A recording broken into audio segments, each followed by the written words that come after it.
Avec nous en studio en direct, mesdames, mesdemoiselles, messieurs, la candidate dans Papineau pour le Parti libéral du Canada.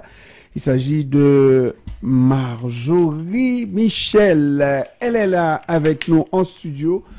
Bonjour Marjorie Michel.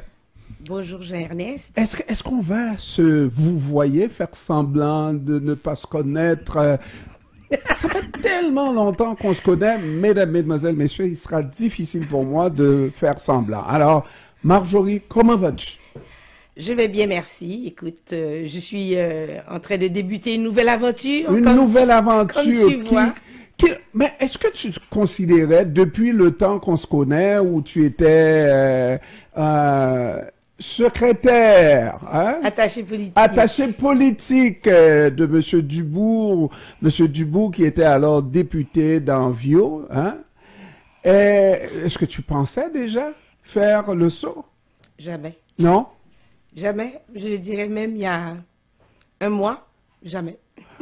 Parce que je ne dirais pas jamais, parce qu'à un moment donné, le nom de Marjorie est venu sur une liste pour être candidat d'Anvio, mais au provincial. Oui, c'est vrai. Ah.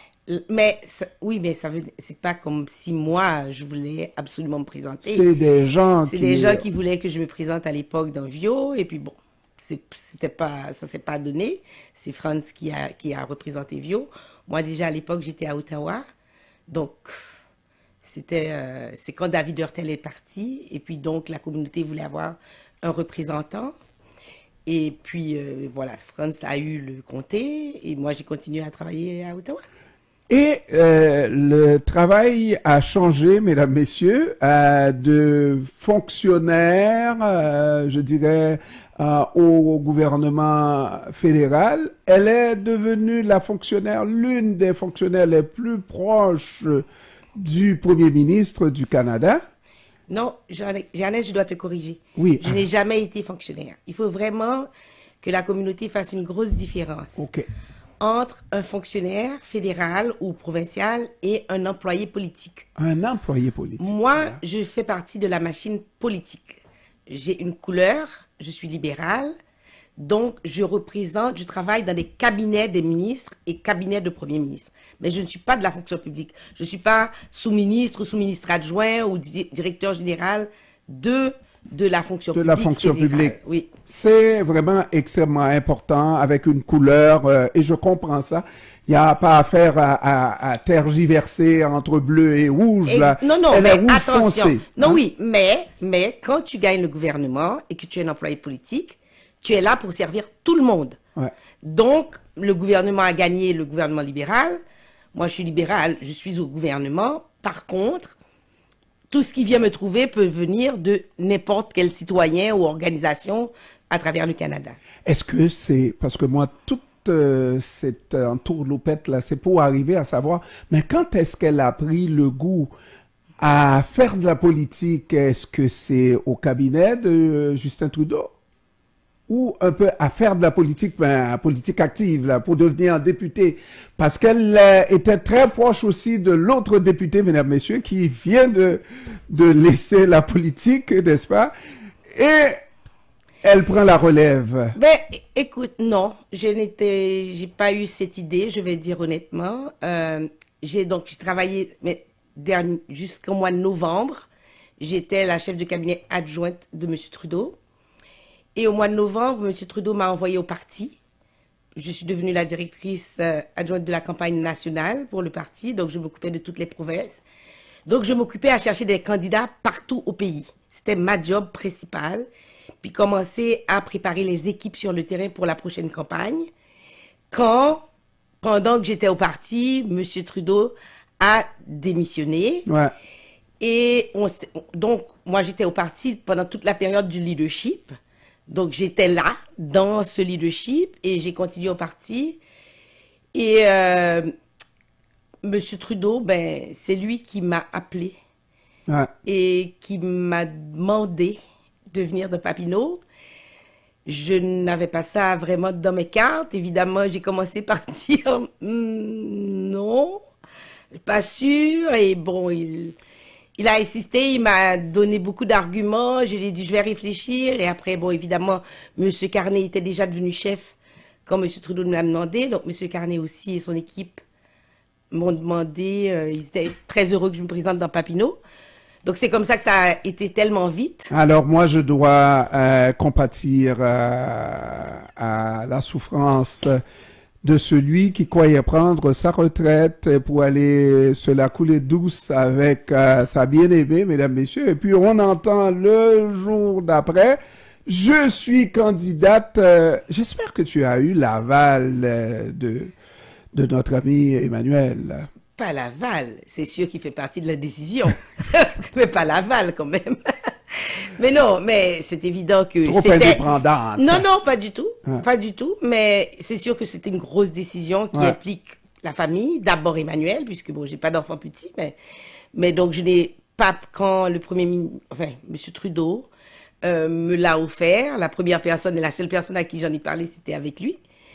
Et ben, vous savez, Emmanuel est à la retraite, mais il Ouais. demeure mon mari et Oui. il va m'appuyer. Et le premier supporter Voilà. de Marjorie. Donc, il a fallu ça. Bon, sérieusement, en politique, maintenant qu'on a vu le côté, disons, difficile de la politique, parce que M. Trudeau ne l'a pas eu facile, hein, il ne l'a pas eu facile. Qu'est-ce qu'il y a encore à faire? Qu'est-ce que toi-même tu as à prouver?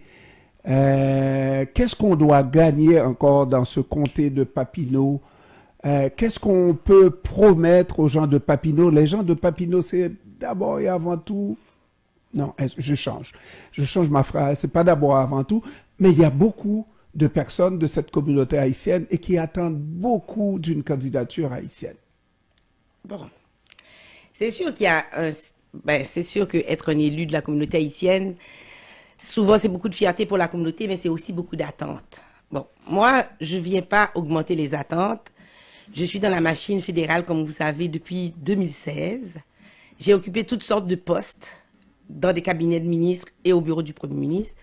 Je sais comment ça fonctionne. Je connais les limites et je sais ce qui est possible de faire. Donc moi, mon engagement pour Papineau, c'est l'engagement, je dirais, de la vérité et l'engagement de ce qui peut être fait et ce que je ne peux pas faire. Et c'est aussi l'engagement, je vous dirais, d'ouvrir des portes pour les organisations. Ça a déjà commencé pas mal pendant les quasi 10 années de M. Trudeau. Je peux dire que la communauté noire, en particulier la communauté haïtienne, entre autres, a commencé un peu à se rapprocher du gouvernement fédéral, à savoir comment ça fonctionnait pour obtenir des fonds, comment faire avancer leurs projets, mais il reste encore beaucoup de travail à faire. Donc ça, oui, je peux le faire. Il est certain aussi que moi, je suis dans Papineau, je suis pas dans Viau, et j'ai une énorme partie de mon comté qui est Parc Extension et Villeray. Donc j'ai 3 parties, Parc Extension, Villeray et Saint-Michel. C'est sûr que la partie Saint-Michel, je la connais parce que, comme j'ai dit, j'ai fait tous les sous-sols de Saint-Michel. La partie Villeray est une partie à conquérir et la partie Parc Extension est aussi une partie pour moi à conquérir parce que c'est une partie qui est très favorable au parti, normalement, mais les candidats doivent apprendre à me connaître. Donc, c'est pour ça que une bonne partie de ma campagne, je vais demander à la communauté d'avoir une certaine compassion pour moi, parce que je vais dire c'est Pam, et c'est pas que je ne veux pas être dans la communauté, mais je dois vraiment travailler sur des partis qui ne me connaissent pas. Parce que moi, c'est évident que c'est un comté, les gens me disent toujours, t'as des grosses chaussures à porter, parce que ça a été le comté de Justin Trudeau, le comté de Pierre Petitgrou. Moi, je leur dis, écoutez, je chausse du 38, puis c'est ça que je vais porter, mais les gens doivent apprendre à me connaître. Marjorie, il y a la fonction que tu as occupée proche de Justin Trudeau, Premier ministre, et au moment où la communauté a vécu et Haïti est en train de vivre des moments extrêmement difficiles, on compte encore sur le support du Canada. Mais si nous avons un peu raté le bateau d'une aide effective à Haïti. Sous Justin Trudeau, qui était un Haïtien sans la couleur, n'est-ce pas? Et avec des sacs passés, Naboulé, il m'appelait même à Jean-Ernest, n'est-ce pas? Alors, tout ça pour dire que avec Marc Carney, ça va être un petit peu plus difficile, j'imagine, parce qu'il y a une distance plus grande entre toi et, j'imagine, et Marc Carney par rapport à ce que c'était entre toi et Justin Trudeau. Ben, c'est évident que entre M. Trudeau et moi, évidemment, si j'étais à son cabinet, c'est lui qui m'avait demandé de venir. Il y avait certaines proximités, mais il faut comprendre aussi que M. Carney est devenu le chef du parti, et je vous dirais que M. Carney lui-même m'a fait revenir à son bureau dans le même poste de chef de cabinet adjoint pendant une semaine pour la transition, parce qu'il voulait justement que je retourne là, ben, pour que je fasse partie aussi de son équipe. Et maintenant que je me présente, je vais être dans l'équipe de M. Carney.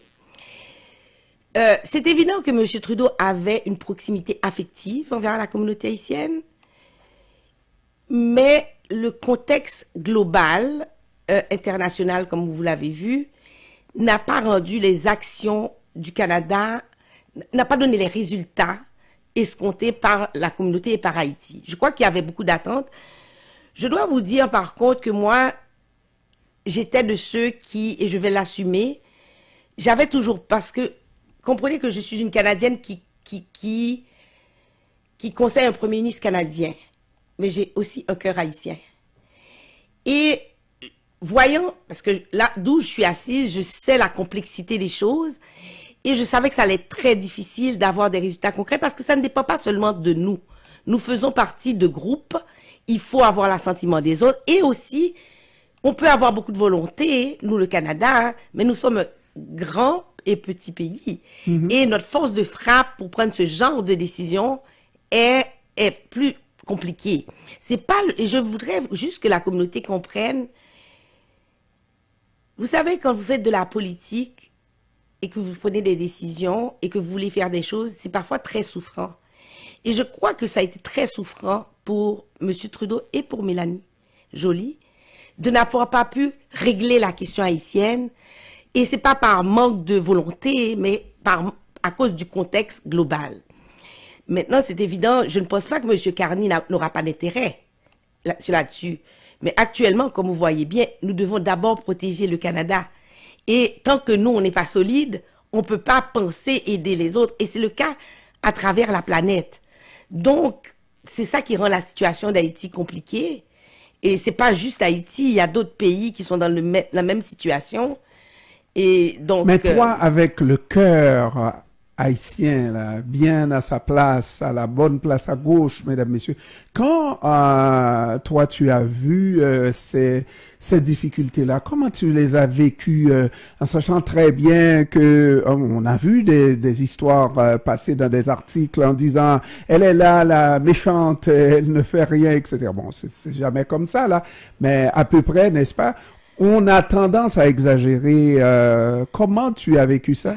Je vais faire un parallèle entre la colère des Canadiens qui ont commencé à faire des manifestations, certains d'entre eux, contre Justin Trudeau, il fallait qu'il s'en aille, etc., etc. Pour moi, c'est à un autre niveau, plus petit, mais c'était un peu ça, ces gens qui tapaient sur moi, de la communauté haïtienne, parce qu'ils trouvaient que je faisais rien. C'est le côté qui est peut-être plus dur de la politique, mais que je comprends. Parce que les gens ont toujours besoin, quand ils souffrent, il leur faut un bouc émissaire, ils cherchent des solutions. Et ce que les citoyens ne peuvent pas comprendre, c'est que on peut avoir parfois beaucoup de bonne volonté, mais on n'est pas Dieu. Et souvent, les politiciens, parce qu'ils veulent absolument régler des choses, faire des choses, parce qu'il faut comprendre, la plupart des gens qui rentrent en politique, c'est parce qu'ils veulent faire des choses. Et quand ils voient qu'ils n'arrivent pas, ils continuent et ils essayent beaucoup, mais quand le résultat n'arrive pas, ben la population se retourne contre eux. Donc moi, je prends ça avec beaucoup de distance. Je ne prends pas la colère ou les mots des Haïtiens qui sont négatifs envers moi, et puis sûrement il va en avoir d'autres. Je ne le prends pas de façon personnelle. Parce que moi, je sais ce que je fais, et je sais que je fais toujours de mon mieux. Parce que les gens ont quelquefois un cynisme qui est affiché face aux politiciens. Et là, toi, tu as vu la chose comme tout le monde qui commence en politique, qui a eu une vie privée, et surtout des gens qui s'activent, comme tu dis, à faire des choses. Mais malheureusement, on n'a pas toujours ce bâton magique, n'est-ce pas, pour transformer nos vœux en réalité, mais il faut vivre avec ça comme ce qu'on vit actuellement en Haïti, avec des résultats qu'on attend qui ne viennent pas et on ne s'explique pas pourquoi ces résultats-là, le minimum n'est pas fait. Écoutez, vous auriez jamais un jour pensé que le Canada se trouvait dans cette situation avec les États-Unis? Ouais. Alors, comment je peux vous parler d'Haïti? C'est ça la réalité. La réalité, tout le monde le sait, les gros joueurs, et nous n'en faisons pas partie. Nous sommes en train en tant que pays, en tant que peuple, d'essayer nous-mêmes de nous tenir sur nos deux pieds. Parce que, tu sais, je dis, le choc qu'a eu les Canadiens avec les Américains, ben, moi je l'ai eu depuis longtemps. Ouais. Donc, c'est que en politique, il n'y a pas d'amis, il y a des intérêts. Et les intérêts, maintenant, nous, on doit regarder d'abord pour nos intérêts. Et quand nos intérêts, on sera assez solide sur nos pieds, là, on pourra faire une politique étrangère en dehors, tu sais, de support à des pays comme Haïti. Mais je pense qu'Haïti va quand même rester beaucoup sur le cadran. Ouais. Parce que c'est quand même un pays francophone de l'Amérique. Donc, ne fût-ce que pour le Québec, et moi je suis une représentante du Québec, c'est sûr qu'Haïti va rester sur la map, comme on dit. Absolument. Alors, maintenant, pour la campagne, parce qu'il y a quelqu'un qui m'attend encore, pour la campagne, Marjorie, on a besoin, j'imagine, du support de cette communauté-là, de cette communauté haïtienne, et ça part de l'organisation de cette élection, de cette campagne. C'est maintenant à peu près une trentaine de jours. 29 jours, donc il faut la gagner. Comment faire pour gagner? Je sais que tu es bonne, mais et que tu jouis de plusieurs supports, dont celui de Monsieur Dubourg lui-même en personne, n'est-ce pas? Mais non, Monsieur Dubourg est à la retraite là. Et puis, il faut qu'il travaille là, Emmanuel. Mais non, laissez-le tranquille. Non, écoutez, pour faire la campagne, comme vous le savez, moi j'ai tellement fait de campagne pour tellement de gens, puis maintenant je suis la personne en avant qui ne doit pas organiser sa propre campagne. Ouais. Ça, c'est tout un défi. Ouais. Mais j'essaye de m'adapter. Ouais. Mais vous savez, une campagne, c'est pas la magie, c'est le travail. Qu'est-ce qu'il faut? C'est deux choses. L'organisation, puis le vote. Puis pour ça, ça prend des bénévoles, des gens sur le terrain, les gens qui vont voter, parce que ça c'est super important, que les gens sortent de chez eux pour aller voter. Et ça prend du financement que je fais tranquillement pour faire ma campagne, parce que je suis arrivée très tard dans le processus. Mais une fois qu'on a la mobilisation, ben normalement, on attend les élections, on se bat contre des adversaires et ça devrait, j'espère, bien aller. Mais je demande à la communauté, définitivement, tous ceux qui habitent dans Papineau, donc je vais donner les limitations de mon comté, c'est de Crémazie en montant par l'Acadie, tourner sur Jean Talon jusqu'à Papineau et faites le petit détour à Saint-Michel sur Jarry et remonter par encore Crémazie jusqu'à Acadie. Donc tout ça, c'est mon comté. Il y a pas mal de communautés haïtiennes, non seulement dans Saint-Michel, il y en a dans Villeray aussi. Alors voilà, donc c'est ça, mesdames, messieurs, une candidate qui ne passe pas inaperçue, on le voit bien, la noire, mesdames, messieurs, et la belle Marjorie, je te souhaite du succès, et s'il le faut, on se reparlera et on se verra certainement, mais je te souhaite vraiment, d'abord et avant tout, bonne chance pour cette campagne, et puis tu n'as pas l'occasion de te reprendre. C'est là où ça doit passer, pas vrai? Exact. Merci beaucoup pour l'invitation et merci aux gens qui nous écoutent à la radio. Merci, Marjorie. Michel est candidate libérale dans Papineau.